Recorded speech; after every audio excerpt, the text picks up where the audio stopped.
Racikan Berita 1. Bagaimana Pak Halim melihat fenomena pasangan Ridwan Kamil dan Suswono di Pilkada DKI, mengingat di banyak tempat mendapatkan penolakan dari warga Jakarta. Apa sesungguhnya yang terjadi? Ya jelas karena pertama si Ridwan Kamil itu pernah menjelek-jelekin Persija ya. Jadi dia itu pernah ngata-ngatain tentang Persija waktu itu, sehingga warga Jakarta itu kan sama cinta pada Persija dia mestinya juga jengkel gitu. Terus yang kedua kali, sebenarnya Ridwan Kamil itu pantasnya itu bukan di Jakarta, tapi justru di Jawa Barat untuk periode yang kedua gitu loh.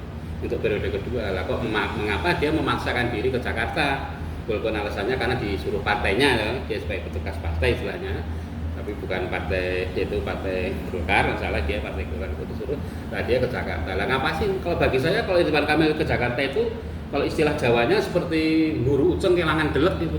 Jadi dia mencari ingin mencari yang lebih besar tapi malah tidak dapat apa-apa. Padahal kalau dia mau di Jawa Barat, saya yakin dia akan menang. Nah sekarang malah justru Jawa Barat sekarang itu malah justru sekarang dikuasai oleh Deddy Mulyadi. Jadi Ridwan Kamil di Jakarta dipastikan nggak akan menang. Nggak akan menang dia, karena di samping itu terus ada blunder yang paling parah ini, paling gawat ini, yaitu tentang Suswono itu, di mana Suswono itu menghina Nabi. Dan Nabi kok untuk guyonan, untuk lawakan itu loh. Padahal nama Nabi itu adalah nama yang apa ya? Yang alam semesta ini aja kalah gitu loh. Jadi ini kurang ajar ini sisi Suswono ini. Nah, nama Nabi yang begitu suci, begitu murni, yang disebut-sebut oleh orang seluruh dunia dalam 24 jam. Jadi dunia itu berputar 24 jam itu tidak lepas dari nama Rasulullah, tidak. Orang sholat di sini masih jam 7, di Amerika sudah jam 7 malam. Di Eropa beda lagi, di Timur Tengah di ini jam 7 malam, di Timur Tengah masih asar. Karena terlalu. Jadi nama Nabi itu 24 jam itu beredar di dunia, disebut orang terus dalam sholatnya, dalam doanya. Tanpa henti 24 jam itu. Nah kan ya ini di sini jam 7 pagi, di Amerika terpaut 12 jam. Di sini jam 7 pagi, di Inggris masih sebelum subuh. Itu termau 7 jam. Di sini maksudnya di dalam sholat atau di apa? Ya di dalam sholat, dalam doa-doa itu nama Rasulullah itu disebut-sebut oleh umat 1,8 umat Islam seluruh miliar, 1,8 miliar umat Islam seluruh dunia itu dalam sholatnya, dalam doanya itu selalu menyebut Rasulullah. Lah kok ini untuk dolanan, untuk guyonan, untuk lawakan itu kan ya kurang ajar itu si Suswono itu. Nah, Suswono itu kan mantan menteri dan petinggi PKS ya. Kenapa dia bisa seperti itu? Apa karena kebodohan atau karena kecelakaan? Kalau bagi saya karena kebodohan. Karena apa? Karena dia itu dia kan mengatakan Rasulullah itu pengangguran, gitu. Kalau kamu pengen dapat orang kaya, pakai janda yang kaya. Rasulullah itu ketika dapat Siti Khadijah itu bukan nganggur, itu pemuda yang kaya raya. Buktinya apa? Saya dibaca di Sirah Nabawiyah itu Rasulullah ketika ngelamar Siti Khadijah, ketika ngelamar loh ya, itu ontanya saja 50 onta yang terbaik buat ngelamar. Untuk mahar. Unta merah. Padahal kalau unta merah itu 50 juta saja ya, kali 50 sudah 2,5 miliar. Mana ada pemuda kok punya duit 2,5 miliar? Kalau tidak pemuda yang kaya, malah Pak Rasulullah kaya. Karena umur 12 tahun dia sudah berbisnis di Sam, diajari oleh pamannya namanya Abu Thalib.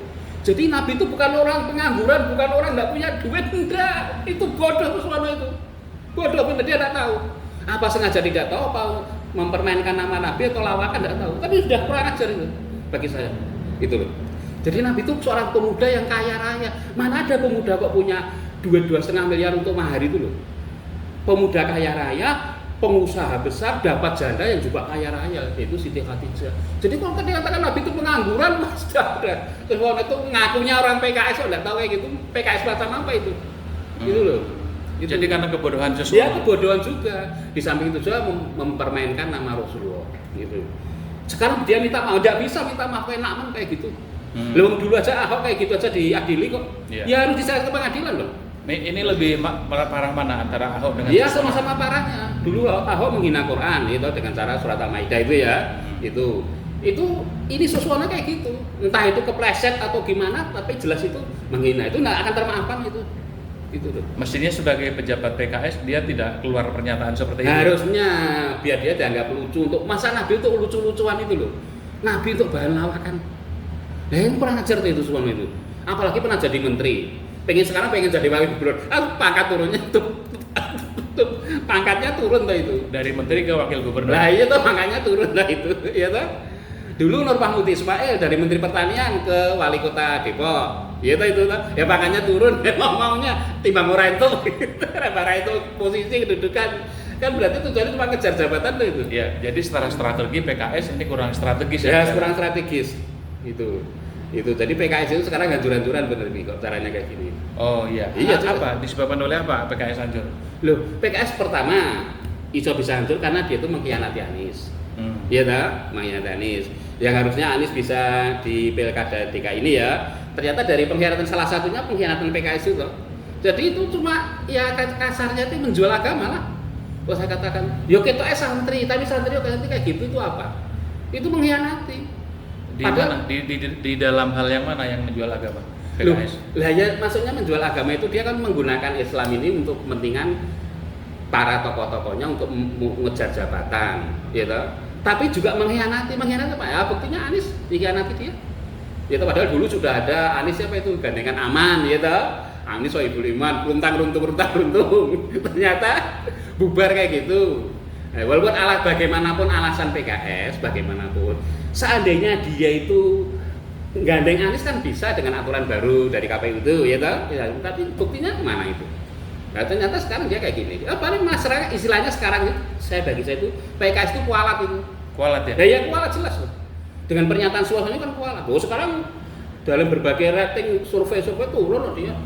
Lah jelas tuh DKI itu basisnya kaum muslimin, basisnya orang Betawi, yang Islamnya itu kuat. Lah kok digitukan?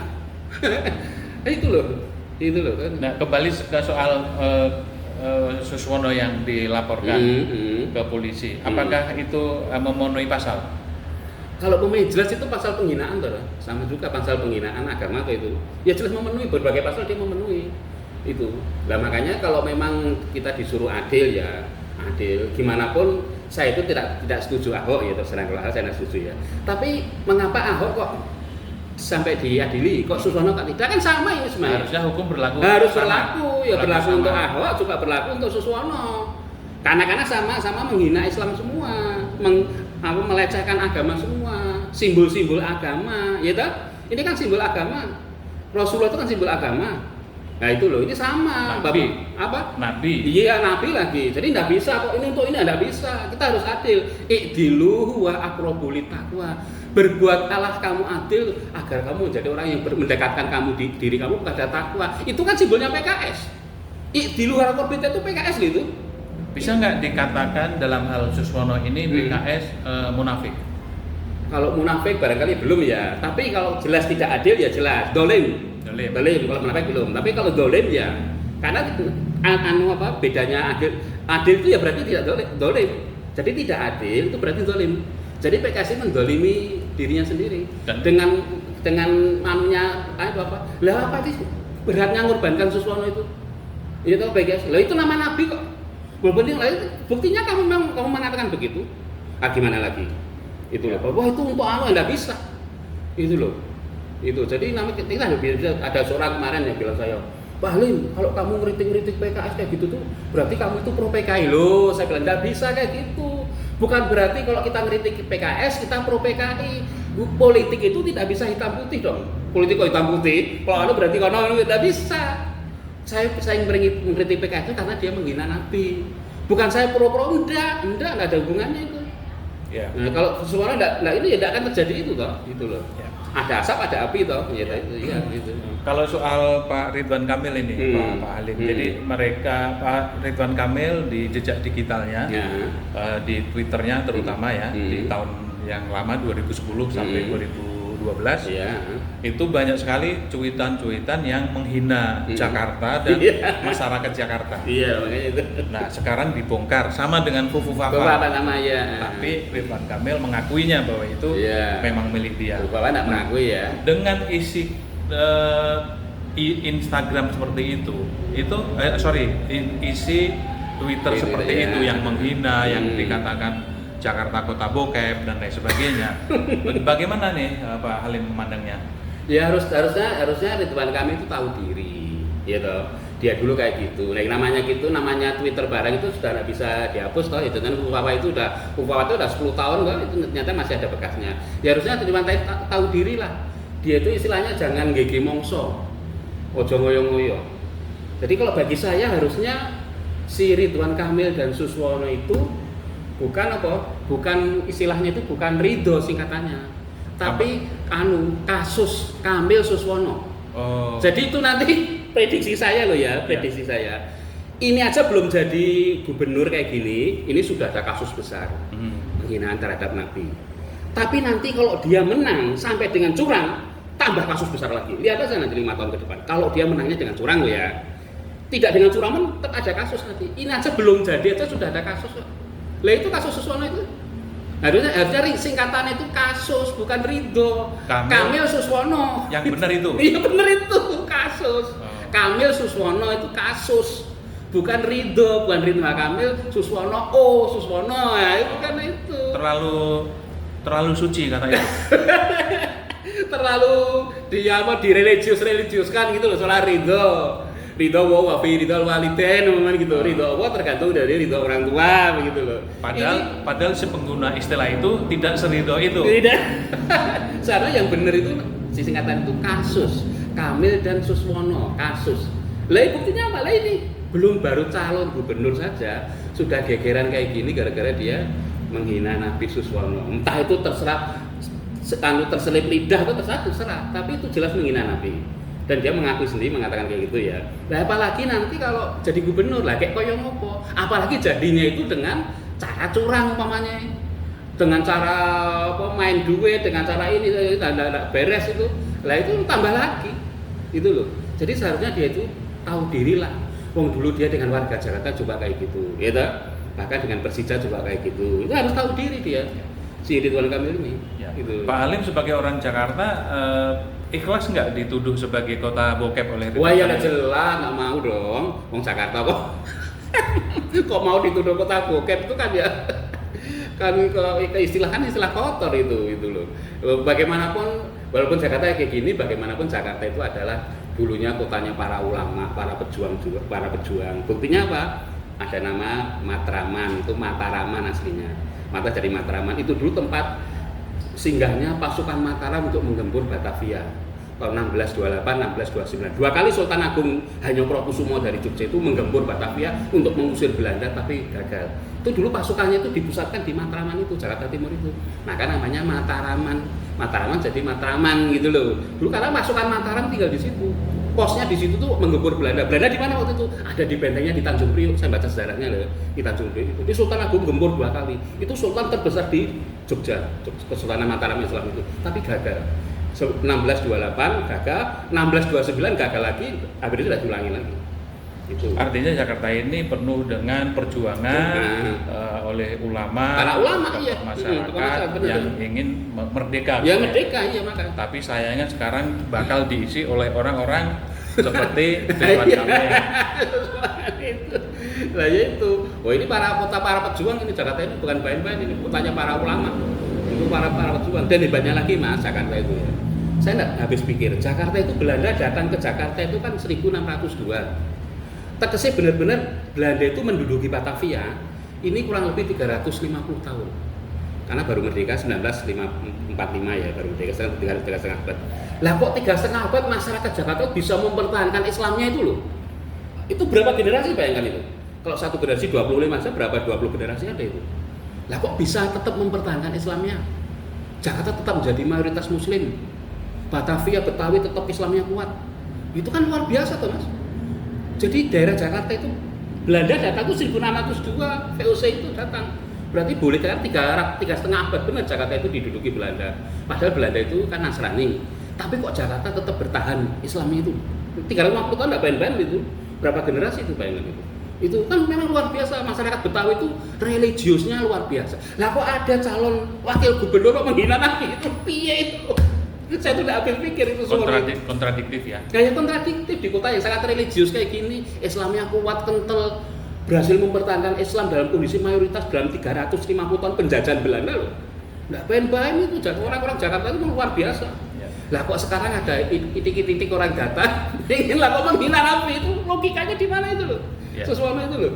Ya sekarang di luar soal pernyataan Suswono, di luar soal medsosnya Ridwan Kamil, secara kemampuan, Ridwan Kamil ini punya kemampuan nggak membangun Jakarta? Kalau saya lihat di prestasi di Jawa Barat ya, di Jawa memang dia mampu ya. Tapi memang Jawa Barat kan beda dengan Jakarta. Gitu, Jakarta itu hampir seluruh suku ada di sini kok. Jadi benar-benar heterogen Jakarta itu. Nah, kalau itu belum teruji itu kami. Kalau memang Anies sudah teruji ya, udah 5 tahun kita tahu Anies itu. Tapi sayangnya Anies kan nggak masuk calon gubernur. Itu kalau saya masuk jelas Anies menang itu. Nah tapi karena Ridwan Kamil kan belum teruji toh, walaupun dia kelihatan berhasil di Jawa Barat, kelihatan berhasil, tapi belum tentu di Jakarta berhasil, belum tentu. Tantangannya lebih berat di Jakarta, walaupun penduduk Jakarta itu cuma 10 juta, penduduk Jawa Barat itu kurang lebih 38 juta, barangkali lebih itu barangkali 38 juta. Jawa Tengah saja 37 juta, dan Jawa Barat itu paling besar penduduknya se Indonesia untuk provinsi loh ya, paling besar Jawa Barat, Jawa Timur loh. Jakarta, Jawa Barat dan Jawa Timur itu. Jadi harusnya kami itu ya juga mikir juga dia. Wong Jakarta itu tidak mudah kok. Ini tempat semua. Walaupun besok ya kalau memang Prabowo meneruskan Jokowi ya ke IKN itu. Kalau IKN gagal, kan kita kembali ke Jakarta lagi. Namanya DKI lagi. IKN kan cuma barangkali kota metropolitan apa terserah sana. Ya terserah Prabowo kan Presiden Prabowo toh. Ya bukan Jokowi lagi. Nah itu. Tapi belum tentu kok. Nanti ibu kota pindah juga belum tentu. Dari sisi acceptable ya, penerimaan masyarakat Jakarta. Apakah masyarakat Jakarta bisa menerima kehadiran Ridwan Kamil? Kalau saya kelihatan sulit. Sulitnya karena pertama, masyarakat Jakarta itu masyarakat yang religius. Orang Betawi itu orang yang religiusnya luar biasa itu, luar religius. Lah itu di samping itu juga masyarakat Jakarta itu pernah dilukai hatinya kayak gitu tuh oleh Ridwan Kamil. Ya masalah itu Persija itu ya, dia menyalahkan Persija itu dulu. Persija itu soalnya dia karena waktu itu kan lagi ada rivalitas ya. Lah ya itu menunjukkan kan sakit sama masyarakat. Lah itu Ridwan Kamil kok enggak kepikir kok dia mau desak partainya untuk ke Jakarta kok enggak mau ke Jawa Barat saja gitu loh. Padahal kalau dia mau di Jawa Barat saya yakin menang itu Mas. Tapi itu kan hanya rivalitas antara supporter Persija dengan supporter Persib Bandung. Apakah itu berdampak terhadap elektabilitas nantinya? Ya jelas berdampak. Gimana pun kan kebanggaan di Jakarta itu kan Persija mestinya. Dengan dia kan supporternya kan banyak banget tuh itu. Nah, dengan dia mereka apalagi stadion terbesar itu ada di Senayan. Nah, dia dilukai kayak gitu kan udah ya sulit. Apalagi yang paling parah ini Suswono ini. Dia enggak perhitungan itu Suswono itu. Maka saya mikir Suswono itu gimana itu orangnya tuh apa ya memang kita ngomong itu juga cuma ngomong aja, udah dipikir belakangnya itu loh. Dampaknya justru lebih besar ini loh Mas daripada kasus Persija ini, lebih besar ini yang Suswono menghina Nabi ini. Wah itu luar biasa itu. Nah dari pengalaman di lapangan nih, Pak Halim kan ke pelosok-pelosok ke daerah-daerah di Jakarta ini. Bagaimana persepsi masyarakat Jakarta terhadap pasangan ini? Pasangan si Ridwan Kamil ini. Iya. Pasangan kasus ini. Ya kelihatan kurang dia. Karena ya itu saya anggap ya sebenarnya sebelum kasus masalah itu penghinaan terhadap Nabi itu mencuat kayak gitu itu agak lumayan sebenarnya posisi dia itu, posisi Ridwan itu. Lah itu kan jadi blunder loh dia begitu itu malah jadi blunder. Nah sekarang udah terpuruk dia. Bahkan bisa saja nanti dia kalah dengan pasangan independen itu, Dharma Parangkun itu. Bisa juga. Bisa kalah ya? Bisa kalah dia. Jadi nanti kan yang satu itu Ridho ya, atau kasus lah ya satu. Yang kedua kan si Dharma, ya yang independen ya. Yang ketiga kan si ini Pramono dan Rano Karno gitu. Lah ini bisa saja nanti si Ridho ini terpuruk itu bisa. Nomor 3. Bisa nomor 3. Terbalik dia nomor 1 bisa jadi nomor 3. Jadi bisa saja posisinya nanti si Pramono dan Rano itu tak 1, yang 3 jadi 1, yang 1 jadi 3 bisa. Loh bisa saja itu mencuri di tikungan loh si Dharma itu. Jangan meremehkan Dharma Pramono, jangan diremehkan. Lalu ini independen belum tentu. Lah kalau orang kecewa dengan si Ridho jadi ke Ridho, terus dia enggak mau milih si ini malah lari ke kan bisa ke Dharma itu. Kira-kira Mas dari sisa waktu sekitar berapa hari lagi? Cuma 27 itu. Iya, berarti sekitar 10 hari lagi. Iya, 10 hari lagi. Ada nggak upaya untuk menaikkan kembali elektabilitas pasangan Ridho ini?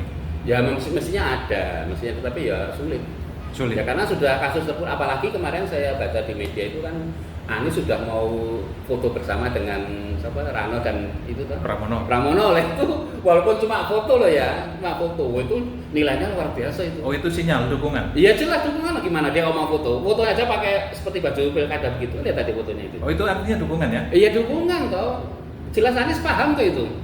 Nggak mungkin Anies mau diajak foto, Anies itu bukan orang sembarangan. Saya kenal Anies sudah lama, waktu kuliah saya sudah kenal Anies. Jadi Anies itu orangnya perhitungan mas, Anies itu orang cerdas orang itu. Kalaupun RK yang mengajak foto, Anies nggak mau kemungkinan? Iya nggak akan mau. Oh pasti nggak mau ya? Saya yakin nggak akan mau. Kalau dia mau diajak si RK dan itu, kita setelah kasus Nabi ini, Anies bisa diuber-uber, dibully masyarakat. Anies mau foto dengan kayak kalau dia sudah menghina Nabi, lah itu loh. Itu makanya Anies kalau mau foto dengan si Anu, loh itu dukungan toh. Jadi Anies itu mau foto itu bukan sembarang. Ayo Anies foto. Ya belum tentu. Waktu kan Anies di tengah, Pramono kemudian si Rano Karno ya, itu di pinggir itu di apit itu. Nah ini kan dukungan lah, bisa saja nanti pemilih Anies dan sama kecewa itu larinya ke itu, ke siapa? Karena Anies nggak di calon ya, mereka larinya ke si itu. Pramono bisa, yang sekarang coblos semua itu ya, itu bisa berlaku. Bisa juga lari ke situ.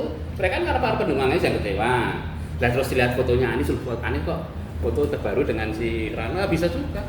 Itu nilainya juga luar biasa itu. Dan Anies tidak sembarang mau foto itu mas, tidak sembarang itu. Anies mau foto itu mesti perhitungannya udah matang Anies itu. Anies itu orang pinter, itu luar biasa Anies itu. Politiknya luar biasa, ekonomi juga, ahli ekonomi juga. Jadi Anies itu. Lah umpamanya Anies mau nyalon itu, mesti menang udah saya jamin itu. Wong terbukti kok, ada buktinya loh 5 tahun kok. Dan penyebab utama Anies tidak bisa nyalon karena PKS. Bila itu salah satunya karena PKS itu. Padahal dulu sudah runtang-runtung aman itu. Anies Sohibul aman, terus tiba-tiba kok kayak gitu.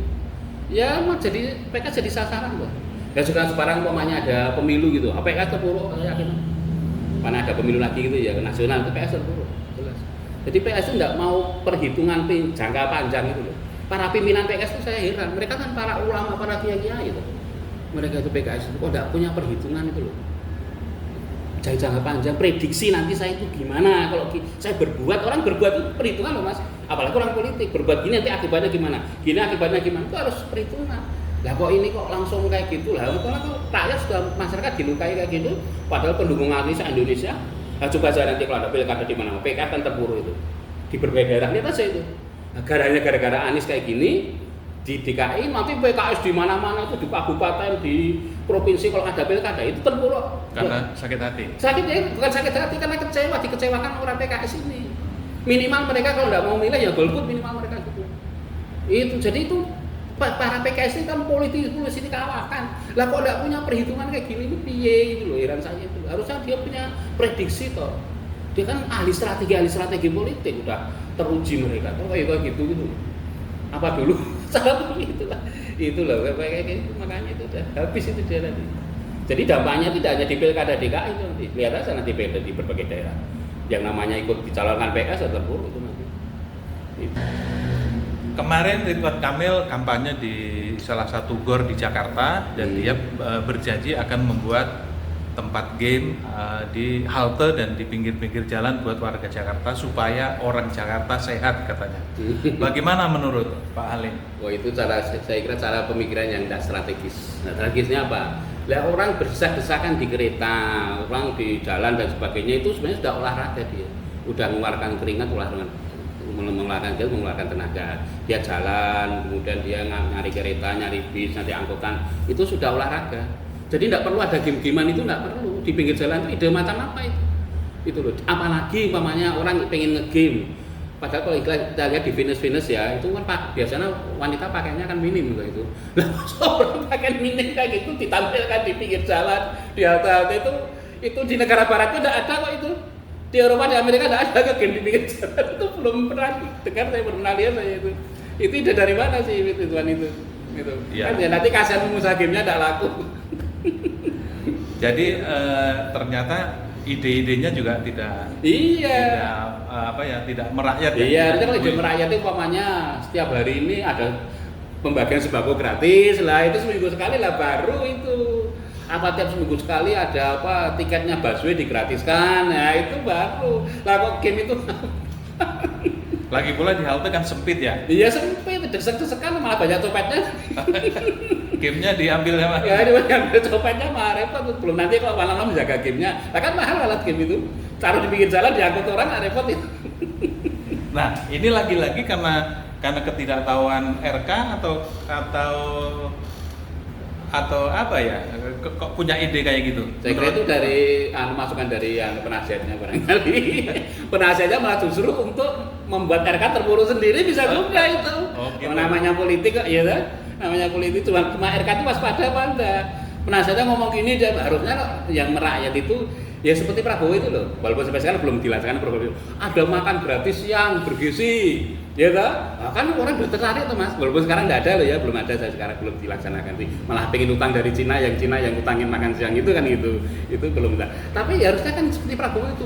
Wes nanti seminggu sekali ada pembagian sayur gratis, pembagian sembako gratis tiap hari Jumat itu, baru. Tiap keluaran ada sembako gratis, ada pembagian ikan gratis, gizi, ya gitu.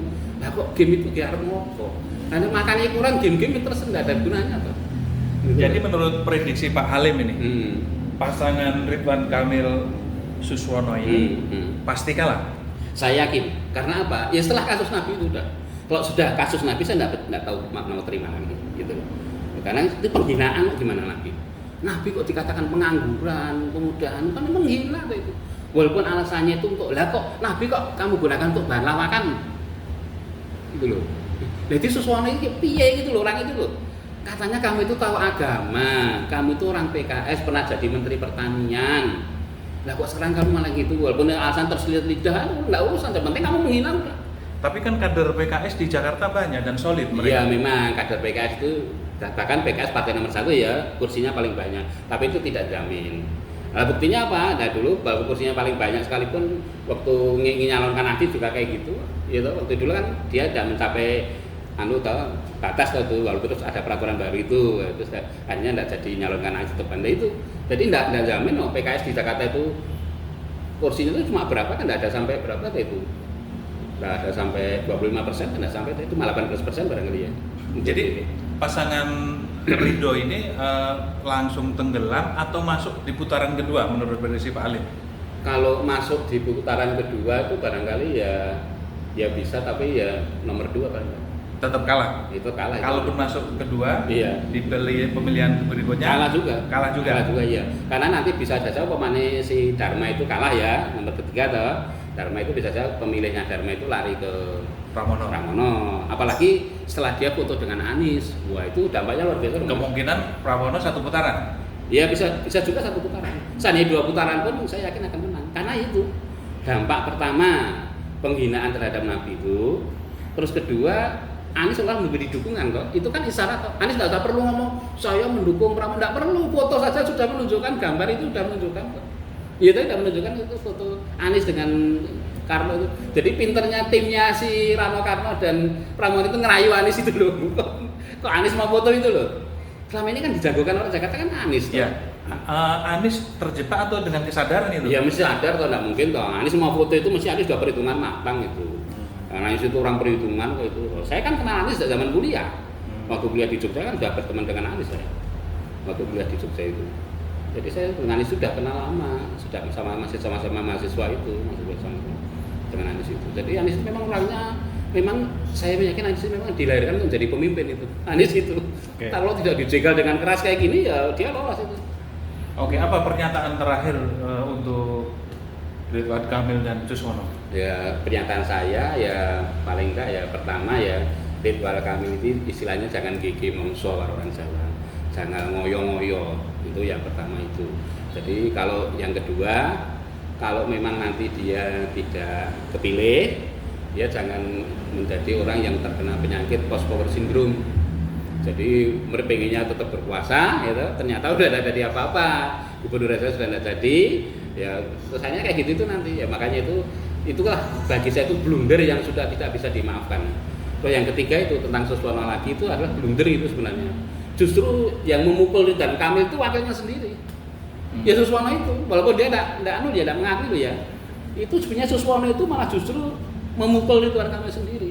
Di samping memukul dirinya sendiri, juga memukul Ridwan Kamil sendiri. Dan saya kira yang keempat itu, saya kira itu Anies itu tepat itu. Dia mau foto dengan itu, dengan si Pramono dan Sidul itu tepat. Karena Anies telah memperhitungkan situasi, kalau saya foto dengan Suswono dan Ridwan Kamil, malah itu nanti mukul saya, gitu loh. Nah, kemudian dia baru foto dengan anu. Nah, terus sekarang perkara itu apalagi yang dukung Suswono dan Kamil kan Kim itu toh ya, 18 partai Kim itu toh. Nah, itu ya jadi jaminan. Pemilihan gubernur itu yang penting itu figurnya kok, bukan partainya kok. Kalau partai Kim mendukung ini mesti masanya ke sini semua. Nah, belum tentu figurnya. Tapi setelah itu Ridwan Kamil bertemu Prabowo, bertemu Jokowi di Solo. Apakah itu tidak akan mengubah keadaan? Mengubah pun tidak banyak. Saya mengubah ya. Itu karena pertama Jokowi sendiri sudah tidak punya power lah, walaupun dia masih cawe-cawe sana, cawe-cawe sini masih. Tapi apalagi Prabowo kan baru toh. Meskipun juga dia sekarang mulai menggunakan strategi Jokowi dengan cawe-cawe, ikut cawe-cawe pilkada, tapi Prabowo sekarang ini cawe-cawe. Tapi juga tidak akan mengubah itu. Tidak akan bisa mengubah posisi Ridwan Kamil loh ya. Bahkan saya yakin dengan kasus PKS ini, PKS itu tidak hanya terpuruk di DKI saja, tapi di seluruh daerah saja. Pemilihan apapun nanti kalau ada PKS orang sudah istilahnya wis serah pegah meneh. Antipati udah. Wis antipati, wis gila lah. Wis jijik gitu loh. Dengan kondisi PKS kayak gitu tuh. Sudah tokoh-tokohnya melecehkan Nabi, dia mengkhianati sana, mengkhianati sini. Gitu loh. Jadi bagi saya itu seperti PKS itu bermain Machiavellis lah. Kasarnya kasar itu mengalahkan sejarah segala cara, yang penting menang gitu loh. Jadi PKS sekarang itu dengan PKS dulu udah beda mas. Jangan samakan PKS sekarang dengan PKS dulu ketika pembentukan itu, jangan beda, sudah beda banget. PKS sekarang ini itu benar-benar terpuruk ini nanti PKS gara-gara salah memprediksi politik itu. Harusnya pemimpin PKS itu tajam loh politiknya dia. Udah bertahun-tahun jadi partai kok masih kayak gitu lagi. Kalau udah tajam politik itu perhitungan ke depan itu loh. Lah kok dia dulu mengandalkan Jokowi, ya sekarang buktinya Jokowi sudah kayak gitu. Harusnya dia itu dulu oposisi terus. Buktinya dia kan tidak dapat menteri selama 10 tahun. Jokowi kan tidak dapat menteri sampai PKS itu. Menterinya mana PKS itu? Selama zaman Jokowi kan tidak diberi kursi menteri tadi ya. Padahal dia dukung Jokowi terakhir ya? Ya terakhir ya keliru toh, dukung Jokowi harusnya kok sudah tidak oposisi terus itu loh. Kok aduh pas di akhir-akhir malah dia dukung. Istilahnya kalau orang itu ya waktu di akhir kehidupannya itu justru malah jelek itu loh, yang disayangkan kan itu dulunya baik malah di akhir Jokowi sudah hampir ambruk malah dukung Jokowi kayak gitu itu loh. Jadi PKS bisa dikatakan suul khotimah ya di 2024. Nah ya bisa juga dari suul khotimah dalam politik toh. Wong dulunya dia oposisi 10 tahun dengan Jokowi kok. Dia suul khotimah politik itu namanya. Kalau ada mahar politik ya suul khotimah politik juga ada kok. Mahar politik kan ada istilahnya mahar itu lah, kan ada juga suul khotimah, husnul khotimah juga ada, suul khotimah juga ada itu loh. Malah yang bagus itu yang maaf walaupun saya tidak malah PDIP. PDIP itu dulu kan pro Jokowi, tapi di akhir dia kan bentrok dengan Jokowi toh. Jadi malah PDIP itu di akhir hayatnya Jokowi ini, di akhir kekuasaan Jokowi ini, malah husnul khotimah, aneh tuh itu. Aneh itu. Jadi PDIP mah dulu sudah menikmati dari hasil Jokowi banyak banget toh. Jadi wali kota, jadi gubernur, sudah menikmati. Malah di akhir-akhirnya maksudku PDI bertentangan dengan Jokowi, bentrok dengan Jokowi. Apalagi Mega tidak setuju kalau Gibran itu Jokowi 3 periode dulu tidak setuju kalau bentrok itu. Malah justru yang sekarang yang untung PDIP. Bang terpuruk malah PKS. Dulunya PKS itu oposisi terus-terusan 10 tahun, di akhir hayatnya kok malah kayak gitu. Itu loh, itu disayangkan.